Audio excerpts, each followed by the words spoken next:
देखिए, सबसे पहले 2-3 चीज़ें हैं जो बड़ी इंपॉर्टेंट है, जो मैं चाहता हूं कि इस कार्यक्रम के अंतर्गत मेंशन किया जाए।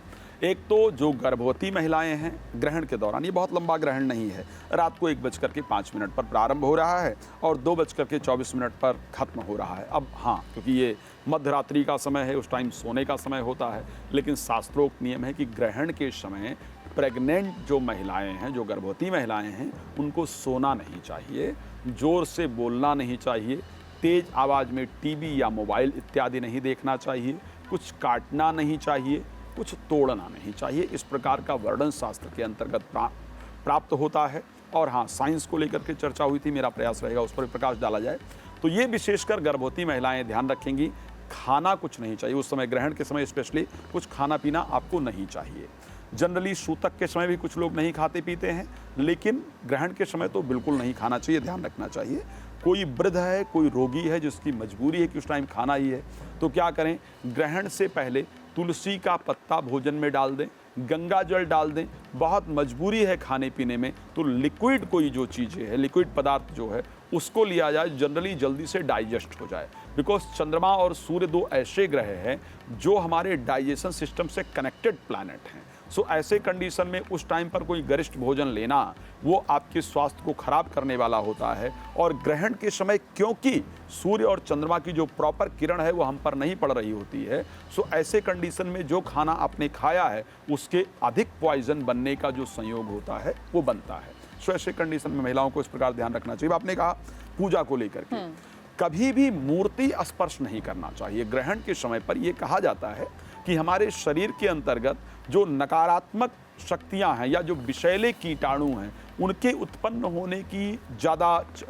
होने का चांस ज़्यादा रहता है। सो ऐसे कंडीशन के अंतर्गत उस समय पर भगवान सबसे पवित्र हैं, उनको स्पर्श करना ठीक नहीं होता है।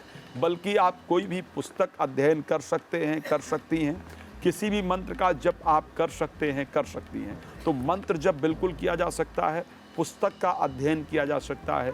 बस ध्यान सिर्फ आपको इतना रखना चाहिए कि मूर्ति का स्पर्श नहीं करना चाहिए, दिया इत्यादि नहीं जलाना चाहिए। चूँकि आपने ये भी जिक्र किया था कि कई बार व्यापार में भी लाभ नहीं मिल पाता है इस दौरान, जब जिन राशि के जातकों पर इसका गलत इम्पैक्ट पड़ रहा है, खराब इम्पैक्ट पड़ रहा है, उनके लिए ये चंद्र ग्रहण शुभ नहीं है, अच्छी संकेत लेकर नहीं आ रहा है। हालांकि आपने उपाय ज़रूर बता दिए, लेकिन ऐसे में अगर आपको इमरजेंसी में कहीं ट्रैवल करना पड़ रहा है, कई बार आपको ऐसे फैसले लेने पड़ रहे हैं जो कि उस दौरान उसका गलत असर पड़े, कैसे इससे बचा जाए और क्या किया जाए? देखिए, सबसे पहले अगर इम्पॉर्टेंट है कि आपको इम्पॉर्टेंट डिसीजन लेना पड़ रहा है या आपको कहीं जाना पड़ रहा है, डिसीजन लेना पड़ रहा है, तो गायत्री सबसे बेहतरीन है। गायत्री का 11 बार जप किया जाए या 5 बार जप किया जाए।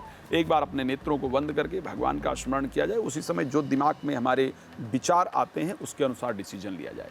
केसर का तिलक लगाएंगे तो बड़ा फायदेमंद होगा, या चांदी के पात्र में गंगा जल डाल करके पीकर निकला जाए, वो बड़ा फायदेमंद होगा। कुशा डाल करके जल में उस जल को ग्रहण किया जाए, वो बड़ा फायदेमंद होगा।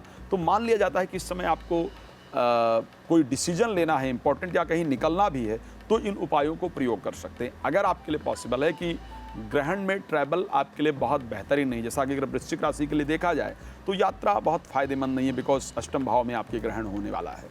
सो ऐसे कंडीशन के अंतर्गत श्री रामचरितमानस के सुंदरकांड के दोहा नंबर 4 की चौपाई है, प्रविश्य नगर कीजय सब काजा और हृदय राखी कौशलपुर राजा।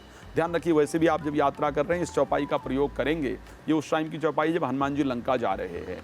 सो इस चौपाई का प्रयोग करके यात्रा आरंभ करने से आपकी यात्रा में विघ्न बाधा उत्पन्न नहीं होता है। सो ग्रहण के समय अगर आपको कोई इस प्रकार की यात्रा करनी पड़ रही है तो ऐसे करें और कोशिश करें किसी मंदिर के सामने जाएं। भगवान को, मंदिर जनरली बंद होंगे, तो भगवान को बाहर से ही प्रणाम करके फिर अपनी यात्रा को प्रारंभ करें, आपके लिए शुभ होगा।